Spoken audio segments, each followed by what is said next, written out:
গতিশীল করতে হবে এবং এই সন্ত্রাসী কর্মকাণ্ড যারা করতেছে এবং আওয়ামী লীগ ফ্যাসিবাদের যে প্রেতাত্মাগুলো এখনো লুকিয়ে রয়েছে বিভিন্ন জায়গায় পেটে বিভিন্ন রকম সন্ত্রাসী কর্মকাণ্ড করতেছে, তাদের অতি দ্রুত বিচারের আওতায় নিয়ে এসে বিচারের সম্মুখীন করতে হবে।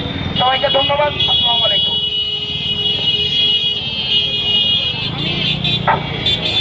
আমি এ পর্যায়ে বক্তব্য রাখার জন্য অনুরোধ করতেছি নাটোর জেলার একজন কৃষি সন্তান সমাজকর্মী এবং গ্লোবাল স্টুডেন্ট ফোরামের উপদেষ্টা শেখ রিফাত মাহমুদকে। আজকে আমাদের মানববন্ধনে উপস্থিত সকল আমাদের আন্দোলনকারী এবং সকল গণমাধ্যম কর্মীদের সবাইকে জানাই আমার সালাম। আসসালামু আলাইকুম। আমরা বিগত সপ্তাহে আমরা দেখলাম আমাদের কক্সেস বাজারের চাকরিয়ায় আমাদের লেফটেন্যান্ট তামজিল সরোয়ারকে একদল ডাকাত নৃশংসভাবে হত্যা করেছে। তবে এই বিষয়টি নিয়ে আমাদের মধ্যেও এক প্রকার বিভ্রান্তি সৃষ্টি হয়েছে। একদল মানুষ বলছে তিনি পাহাড়িদের হামলায় মারা গিয়েছেন, একদল মানুষ বলছে যে তাকে পাহাড়িরা হত্যা করেছে।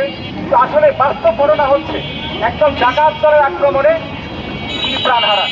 তো আমাদেরকে এই ধরনের বিভ্রান্তিমূলক কথাগুলো থেকে আমাদের বিরত থাকতে হবে এবং একজন সেনা কর্মকর্তাকে এভাবে নৃশংসভাবে হত্যার আমরা বিচারের দাবি করছি। অতি দ্রুত যেন এটা নিশ্চিত করা হয় এবং যারা দোষী রয়েছে তাদের যেন সর্বোচ্চ শাস্তি যেন নিশ্চিত করা হয়। ইতিপূর্বে আমরা দেখেছি বাংলাদেশ রাইফেল বিডিআর হত্যাকাণ্ডের ঘটনা, ইতিপূর্বে আমরা দেখেছি বিভিন্ন জায়গায় সাংবাদিক হত্যাকাণ্ডের ঘটনা।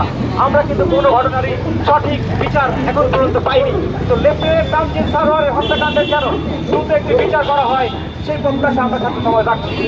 বিগত 18 তারিখ থেকে আমরা দেখছি পার্বত্য অঞ্চলে এক প্রকার অস্থিতিশীল অবস্থা বিরাজ করছে। আমরা এই ঘটনার একটু ভেতরে আমরা যেতে চাই। বিগত